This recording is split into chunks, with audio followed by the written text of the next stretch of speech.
Hey everybody, just doing a little bit of fan art today. So I'm going to do some Cyberfrog drawings. So this is kind of what I've had so far. It's Philadelphia, the Philadelphia Museum. Cyberfrog just kind of getting in a fight with some Vespers there. So just figure I'd work on this a little bit today. I do a little bit of fan art. I am not a professional artist, but I definitely enjoy drawing. I've created a couple of comic books myself, so something I enjoy doing.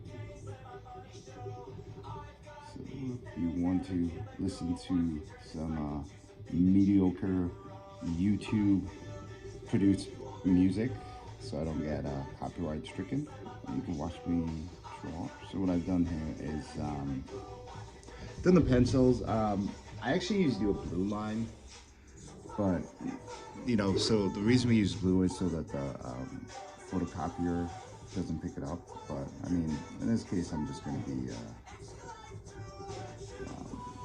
erasing it in half. It works out pretty good. I mean, I'm not going to do anything with this, so I'm not. I don't have any plans on scanning this or anything like that. This is just kind of a project, so it doesn't matter. I might give this to somebody if anybody's a big Cyberfrog fan. Maybe I can just send this to somebody and give this away. Depends.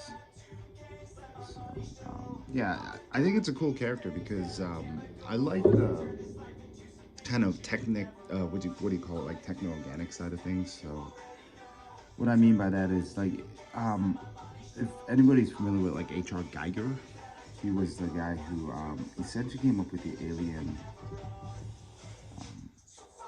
the design of the Alien franchise. I think he worked on Predator too. I'm not too sure about that one. But it's basically taking like organically, like things like aliens and mixing bits of technology in them. And I see Cyberfrog is kind of coming out of that in the sense that it's part of the story too, right? Like he's obviously a frog, but he also was chosen to. It sucks. See if you look at this right here, it's what happens with these markers. They break and they spill. See how it's snapped right there? It sucks because sometimes that'll happen in the middle of drawing, and then like hours and hours of work have literally been destroyed because a marker blew up. So, but yeah, what I was saying is with that, one thing that's cool about those subcon is that they have a mixture of something that's really you find in nature, as well as something that's obviously technology driven. He's got that alien tech, it allows him to kind of have guns and stuff sticking out of him. He's got these lights that pop up, which is pretty neat. So what I'm realizing, so it's been a while since I've done physical drawings. I've been doing a lot of digital drawings lately. So I think all my markers have dried up. I don't know how. And so I'm just literally cycling through, trying to find a marker that isn't completely dried up. This one seems to be okay, but see, it's thick. This is a 0.8, but we'll see what we can do with this. There's a little skull kind of symbol that sits in the front of these Vespers, and maybe I can just kind of work on that. There we go. So this is an interesting design because obviously everything is kind of animal based, right? So you got Cyberfrog, you've got some of his enemies like is it Bumblebee? Yeah, they're all he's got insects. He's also got his brother Salamandroid. So it's interesting because if you think about it, what's a frog do? A frog is classically the fly eater, right? So it's eating insects by sticking its tongue out and slopping them up. Though I've never actually seen it in real life where a frog has done that. Um, I feel like they mostly just wait for the flies to come super close to them and just kind of open their mouths and take it. I don't know. I don't know how long their tongues will actually extend out to.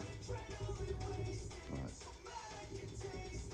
anyhow, what I was saying, so it makes sense that like those are the enemies because if you got a frog, you wouldn't have them just necessarily fighting just regular aliens, right? You'd want them to fight insects. You'd want them to fight all of the things that in nature a frog would be,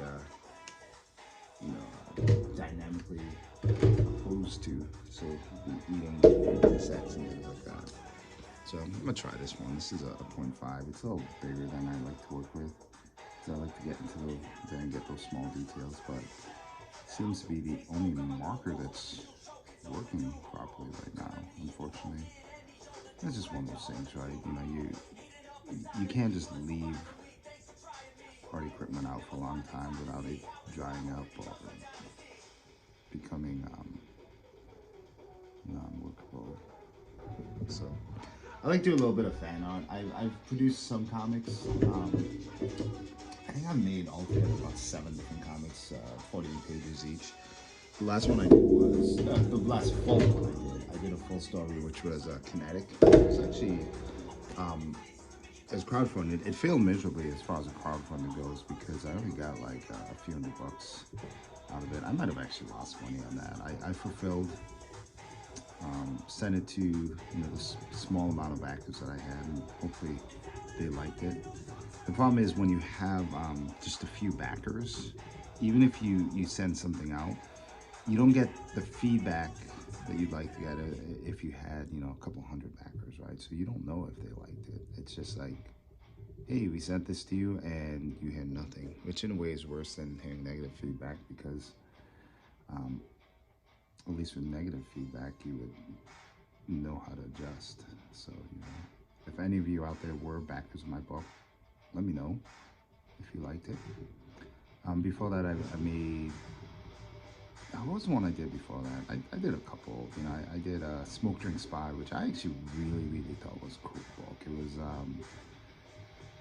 Cold War era spies in the 1960s, and part of it was kind of the game they played with espionage and some of the action side of it. But the other thing that was neat about that book is I started covering kind of like the double agents, the Russian spies who were working for American spy agencies, and that was a true thing, right? And what I really liked about that though is people acted a little bit differently, so you can explore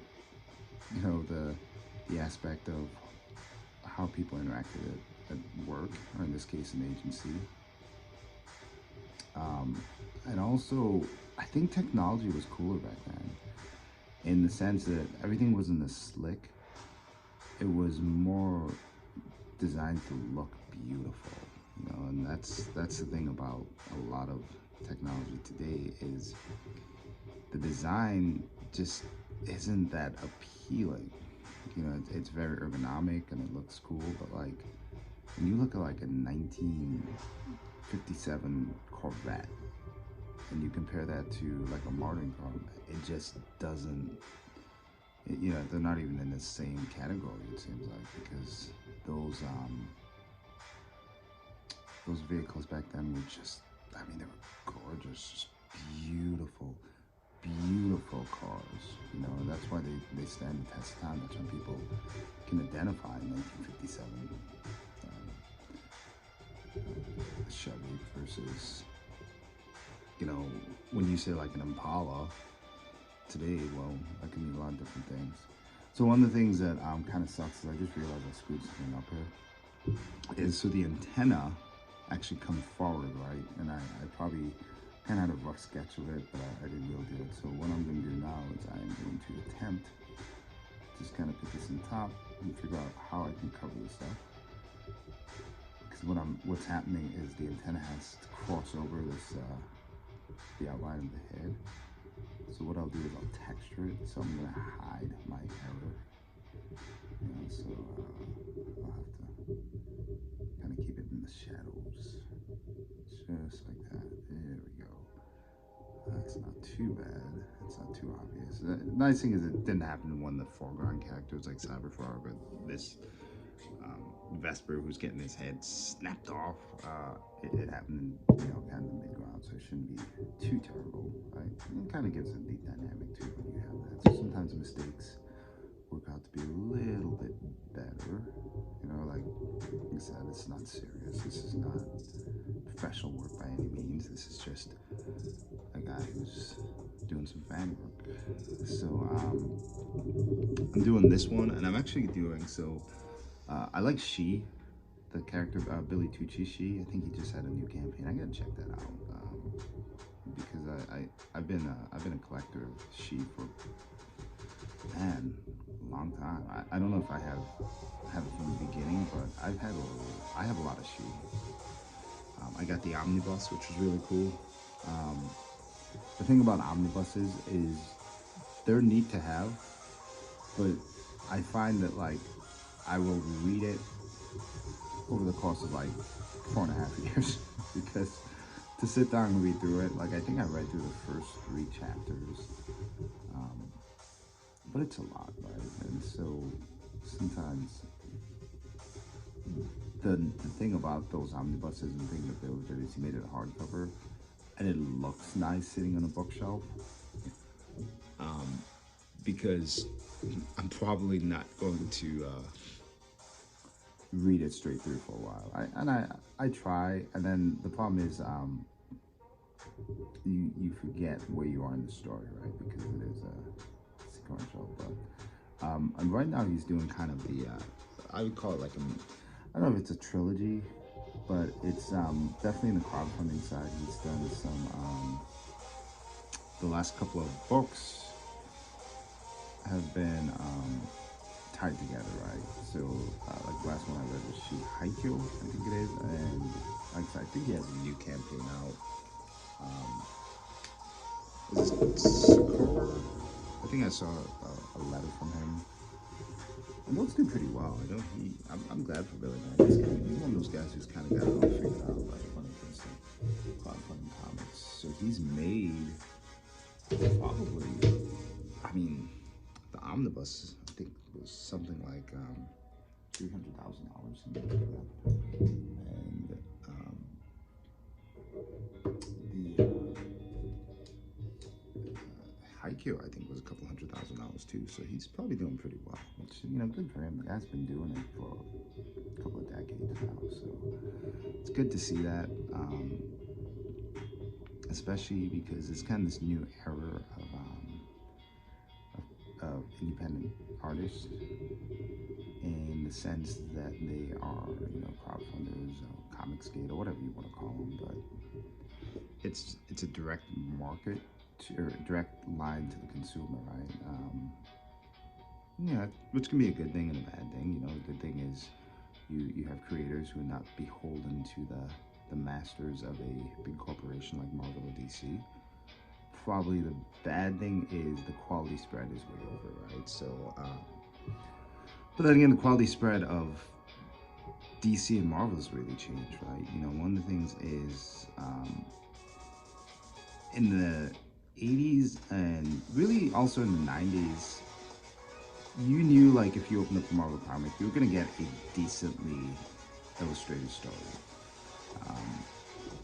Nowadays, it's rare that you don't know what you're gonna get, right? You might get something that's beautifully done, or you might get something that's looks like it's drawn by a 7-year-old. And a lot of it too is, comics being a visual medium, they've somewhat moved away from using the visual aspects of comic books as the main feature that's being sold, right? So you see a lot of stuff around storytelling. You know, they'll say, "Hey, this is what's going on in the story," but like at the end of the day, when I used to read comics and how I read them for a long time. You know, from probably 1990 up until mid 2000s on a regular basis, and then I get out of it. You know, it's tough. It's tough to read that stuff, and it's really tough to collect for that long of a period of time. You know, I always wanted to be one of those guys who had like an unbroken collection of X-Men comics. I thought I was gonna be that guy, um, and then I stopped. You know, got out of high school, working, going in the military. You know, and it's tough to collect comics and deployments. And then there was a gap there, and when I came back, they changed. That industry had just changed. You know, things were different. The people I used to really look up to were either out of the industry or leaving the industry in many ways. And it just seemed like the dynamic changed. You know, when you have, I think probably the biggest change was the people who were now writing comics weren't around when those comics first started being stories, right? So they didn't have that connection. You know, it's kind of like what they call the Simpsons dilemma, in that the writers of the Simpsons nowadays were born after the Simpsons was put in the air, so they don't have a true connection or sense of, you know, how those characters developed over years and, you know, what was going on. So the jokes are really bad now. The jokes don't connect like they used to. And that's kind of the way comics are, right? They just don't hit. They don't seem to really, you know, connect or vibe that well with the audience. And I think the audience is kind of aged out of it, right? It's 14-year-old boys back in the 1990s and now 15, 60-year-old men. My math is wrong, not 50 or 60, probably 40 or 50-year-old men, right? And decades ago, 40 or 50-year-old men weren't reading comics. Nowadays, you probably do have more people doing that, but still not as much. The difference is back in the 1950s, the guys who aged out of reading those dime books and those comics and all that stuff, they had kids who would then, you know, hey, what's dad doing? Dad used to read comics, so he would go buy his kid some comic books, and it would start off that way. And it was kind of a cultural thing. It's a very American cultural thing, right? It's part of the American experience in a way, is you know, growing up reading comics. That's disappeared. You know, the entertainment just isn't there, right? Or the entertainment factor just isn't there. You know, it's tough to take a 13-year-old boy now and say, hey, you're gonna have these stories that come out once a month. You know, I mean, you can sit there and go on Netflix, and in a day get, you know, 10 times as much story from a TV show that they've got, or a show that they've got, than you would in 2 years worth of reading a comic. And so that's the issue. It's still a very, very wonderful medium for people who enjoy art. I think at the end of the day, most boys like to draw, and they like to draw cool shit. So like if they do see something that looks cool and it's in comics, you want to draw it. Like I still remember, like, kind of the first time I saw comic books was a kid in school had them, and they were X-Men comics, right? And it was just like this really cool experience seeing this stuff. You're like, what is this? Why are these people dressed in these bright colors, and what are they doing? And it was like in the background you'd see objects, you'd see, you know, just like anything else. And it was like they've created this world. It looks kind of like ours, but they've got all these fights. And, you know, I was probably really young back then, so I don't quite remember, you know, what specific story it was or whatever it was. But then I remember seeing that going like, wow, it would draw you in, you know. And as you think about it back then, like most of existence as a kid was, trying to find shit to do. You might be bored out of your goddamn mind, and so comics were kind of a way for you to escape. And it was kind of a mid ground of using your imagination completely, and also having somebody kind of giving you like a guided journey of what what um, what they wanted you to kind of experience. So I always thought that was pretty cool. And it's different too because a lot of the people I know who became like big readers, like who would actually read the um, Tolstoy, Lord of the Rings, and all that stuff. They start off reading comics, right? Because like what I found is the language in comics back then it was very dynamic, and so like I would sit there and I'd write essays and I would reference comic books, like how they'd say stuff because they used like big words. They would say, I don't know, something silly where like some guy's like, you're an anachronism of days past, and I didn't know what that meant, so I would kind of look it up, and then I would have to do like how like in English class you gotta do like a uh, creative writing assignments. I'd be like, yes, Bob realized that he was an anachronism of days past. I would straight up, I wouldn't say plagiarize, but I would copy bits and pieces of the language in there, and I started doing that, right? But I'm by no means a writer. But I found when I did that, like, it seemed to impress my seventh grade English teacher at least. So she thought I wrote very well, um, and I would just picture everything as like a Wolverine adventure story, and then just you make it more applicable to whatever the assignment was asking me. Can't have a short midget guy who's covered in body hair just popping claws all the time and gutting people. But I mean, he had an attitude. He had this aspect. He had kind of the cool guy factor, right? Which is something else that's gone away. I find that we don't have any really, really like cool characters anywhere. In cinema, in television. What I mean by cool, I'm not talking about like they look cool or any of that stuff, but just like that kind of Steve McQueen type of coolness. The last one I could think of, Once Upon a Time in Hollywood. If you looked at that show and you saw like Cliff Booth, I was like, man, this is a character that you have not seen on screen for probably 10 years, because he's like that old school Western style guy who takes care of business. Um, there's no drama, there's no emotion, none of that stuff. He fights a bunch of hippies and calls it a day, not a big deal. But it's the way he carries himself too, right? That kind of laid back, nothing bothers him kind of attitude. Um, but besides that, like, there's not a lot of cool characters. When you look at, you go back to the golden age of Hollywood. The not necessarily even westerns, but there was a lot of cool people. You still people still reference like James Dean as being the king of cool.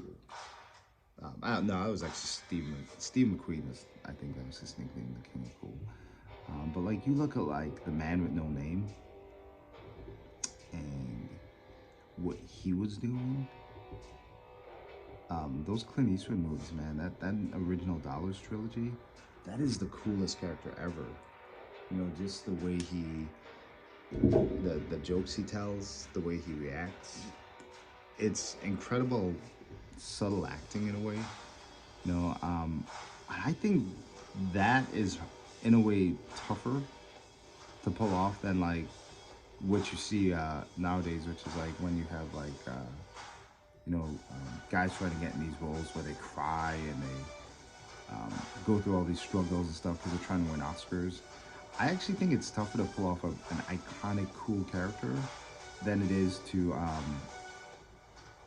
do the drama stuff, right?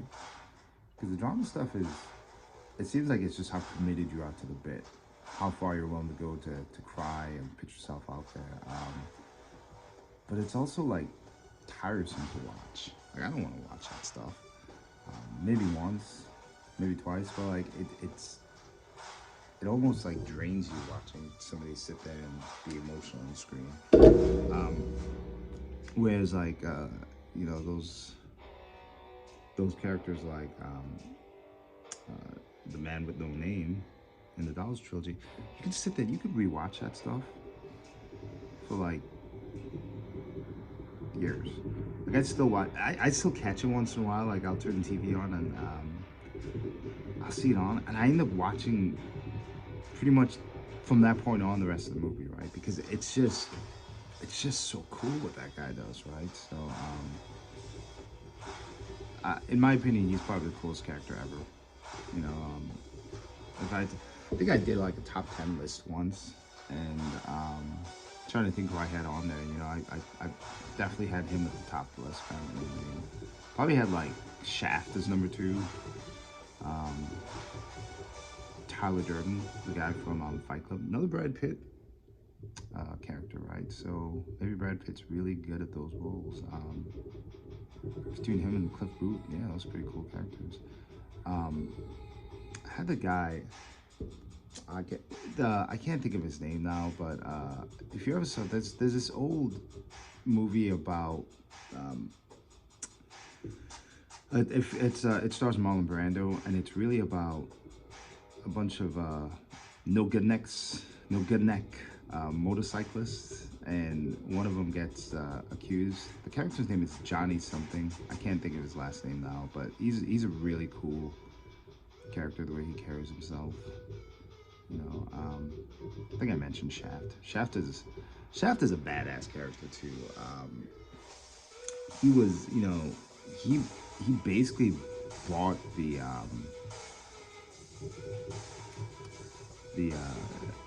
you know, the coolness of the 70s on the screen, and it was something that I don't think people had seen before. You know, who was this guy? Who was this guy? The things he was saying, the way he was talking. He was talking that jive, as they say.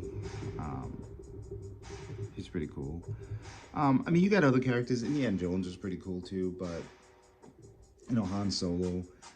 But I think they fell into this trap of they're like cool for like a couple of scenes, and then they turn into goofballs, and then they become like, you know, the monkey that entertains the audience. Yeah, I don't know why that is. I don't know if there's like this subconscious pushback from directors to be like, yeah, this guy's so cool, but we don't want him to be, you know, unrelatable, and so we make him, we throw in, you know, comedy, bad comedy. So,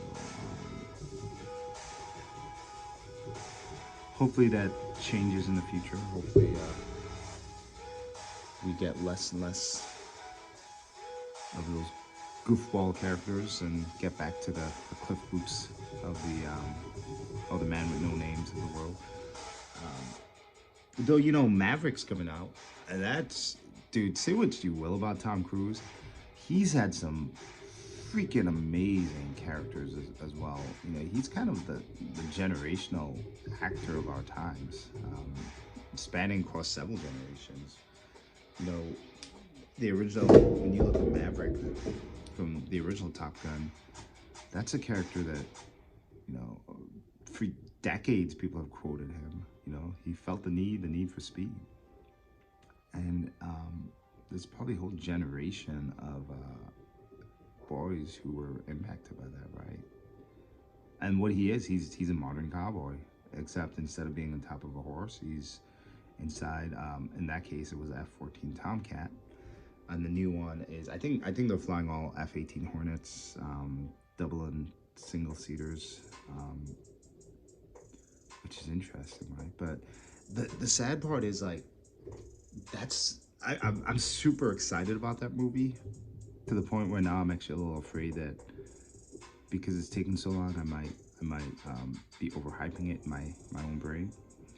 But it's kind of sad that, like, a studio has to go back to a movie that's 30 years old to find, characters which are actually badass, right? Because, I mean, look at our action heroes today. Who do we have? We have like The Rock, Vin Diesel, but like The Rock is, again, he's a goofball, right? Like, you're gonna go see a Rock movie, and it's gonna be one of those like, I'm kind of cool, but I'm also gonna make these jokes and gonna be relatable, and I'm gonna have a scene where I learn a lesson, and I'm heartbroken, and all this stuff. It's the same kind of formulaic stuff. He's a big jack dude, and he says some cool stuff, and he's got some cool lines, but like, he's got like a house style that's just, I don't know. It's I like some of his movies, but like I think he's like a very Disney-esque kind of like, oh, I want to be a heartwarming type of guy versus being somebody who's truly an iconic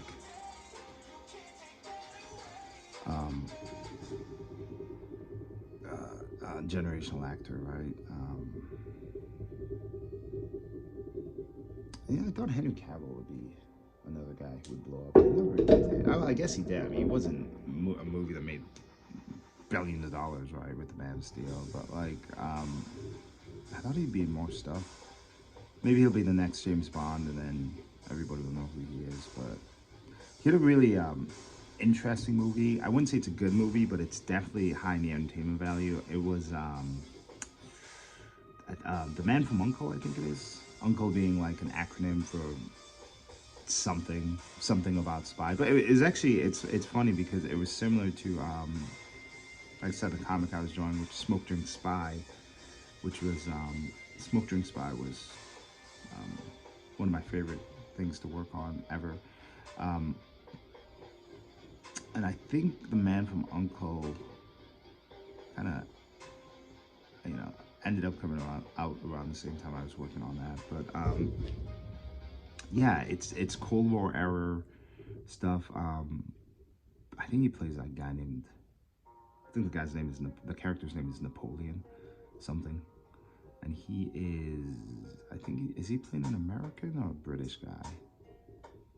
I don't quite remember. But then, it's one of those things, he teams up with the Russians, and then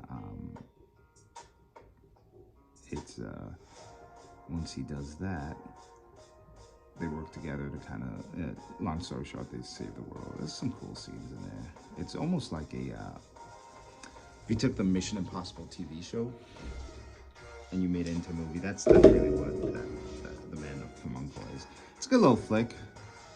It's not gonna blow you away. The special effects aren't that great. The acting is okay, but it's just kind of a fun little movie, right? And it's back when, from a time when, you talk to like people of previous generations, the Cold War was a really scary thing. Even when I was a kid, we were still doing those drills where like they'd practice setting off an alarm and you'd hide under your desk,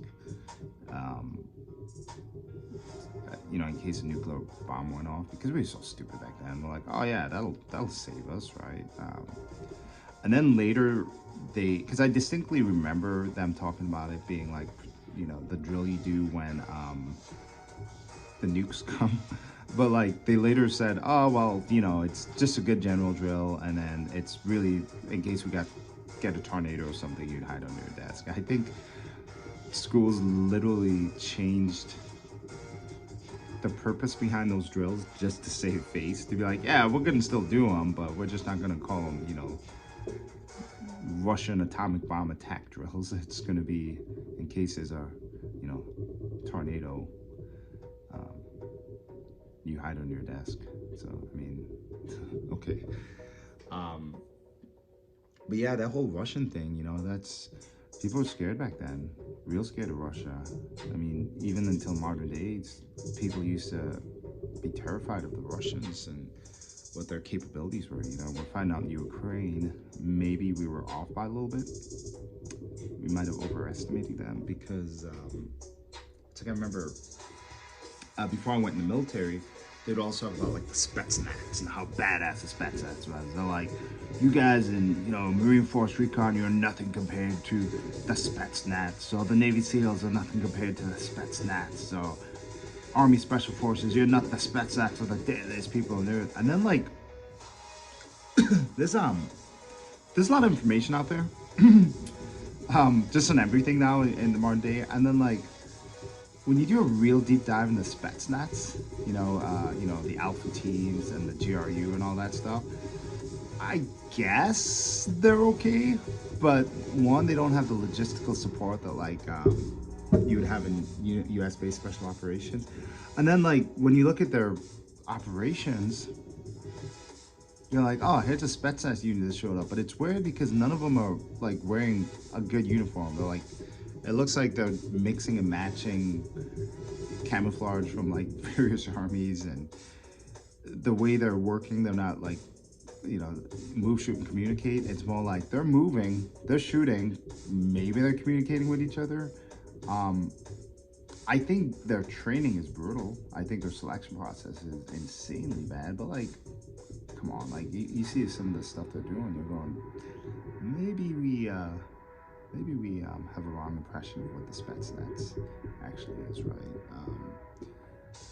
And I think they've done some neat stuff, but like, I mean, realistically, I'd put $1 million on a bet that our special operations groups would manhandle them if it ever came down to a one-on-one situation. Because the practicality of what they do versus what we do. I'm not in special operations. I've been out the military now for 12 years. But any current special operator out there, they're smart for the most part.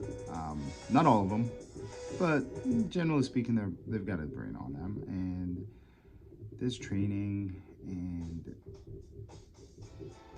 there's a proven record, and there's this willingness of their leadership to really learn lessons of the past. Like the Spetsnaz, like, you see how they handle like hostage situations, and they always, people frame it to be like, it's badass, they went in there and just killed everybody. I'm like, yeah, they did.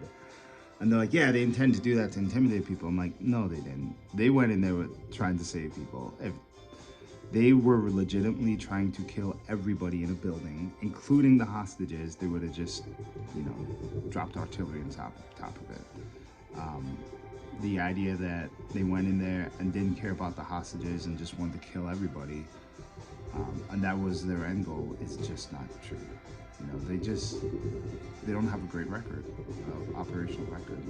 They did a lot of stuff in the original Afghani war, but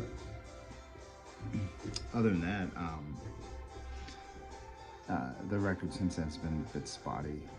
And as I've worked with, obviously I've never worked with the Spetsnaz, but I have interacted with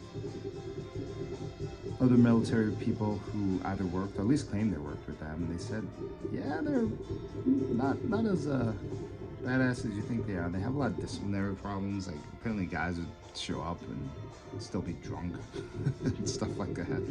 So I mean, man, that whole situation has been a bit eye-opening to I think everybody, even to the Russians themselves, of realizing, they may not have been as prepared as they thought they were, to be in an extended land war. And what's going to happen? What happens if they take over Ukraine? Now, are they going to be fighting an insurgency forever? Right? So, but you never know. Just one of those things. Man, I went on a long time talking about that. You guys don't care about the Spetsnaz. Like, I don't know why I did that. Nah, because I was one of those guys for a long time. I used to think they were badasses, and then like I found out the truth. That's why. It's like meeting your heroes, right? You realize they'll be disappointed. So that's kind of interesting. But anyhow, you know, one of the things we were talking about was Maverick, and Maverick has been, man, that's been.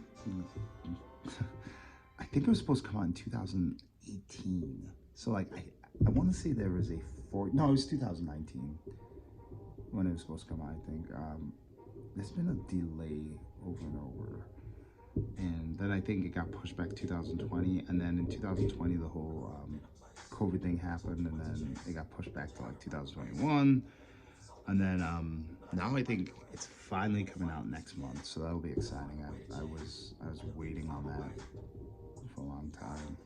There's like an old YouTube video I did where I was like, the best things I'm looking forward to in 2020.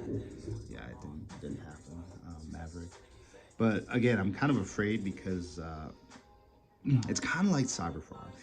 Um, Cyberfrog has been being hyped up for a long time, you know, which is fine. I mean, people complain about Ethan taking a long time to produce, but I mean, his first one took a long time to produce, so it's not like it should be surprising. Where I kind of get a little concerned in is I have no doubt the art's going to be awesome because he's an artist, but he keeps hyping up the storyline. So I'm like, oh man, this is going to be the greatest, most epic thing ever, and I hope it is. You know, because if it's not, then I'm going to be like, oh man, like I was hoping I get something else, but I'm sure it'll be fine. It's actually kind of cool when you wait this long for a story like this because it does make it, just by its limited number of when it's coming out, it makes it seem more epic. It's like a trilogy, like in a movie.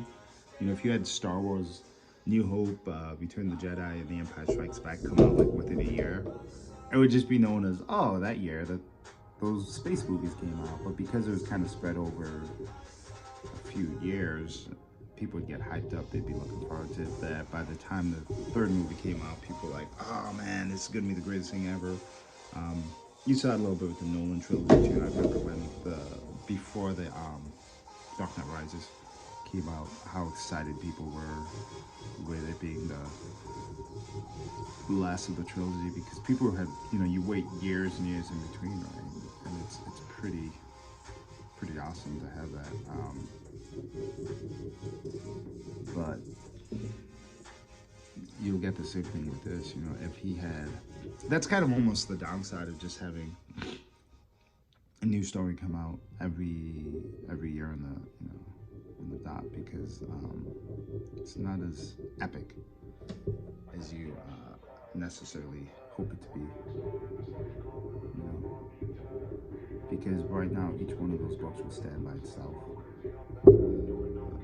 I mean, it's a mixture. I mean, maybe he's a little bit on the slow side, but again, I think the first one, it took him 2 years. He was 2 years late on the first one, so it's like, is it really that surprising?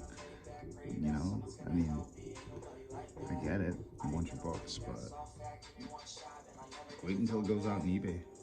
You know, actually, I got the first chapter from eBay because I didn't. It sounds stupid now, but like I didn't really know how Indiegogo or crowdfunding and all that stuff worked. So I just waited until it was out on eBay. I kind of had this concern. I was like, well, I don't know. What do? I just give money randomly to the site. So it makes you wonder if there are other people like me who at that point, and not I don't care, you know, it's not a big deal, but like if there are people out there who maybe didn't understand crowdfunding, because I certainly didn't. Let me pull the pencils up here, and I'm trying to figure out these wings. And actually, I believe I did these wings incorrectly, because if you look at a hornet, well, these are based after, I think, wasps. They actually have, so I did like one nub. I think they actually have 4, or I did 2 nubs. I think they actually have 4, like 2 on each side, and the ones come out separately. But I think it'll be okay.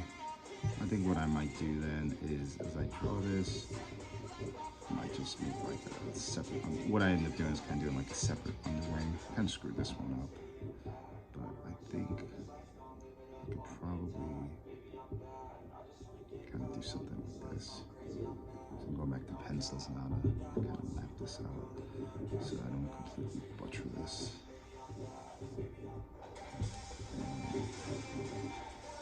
Go there.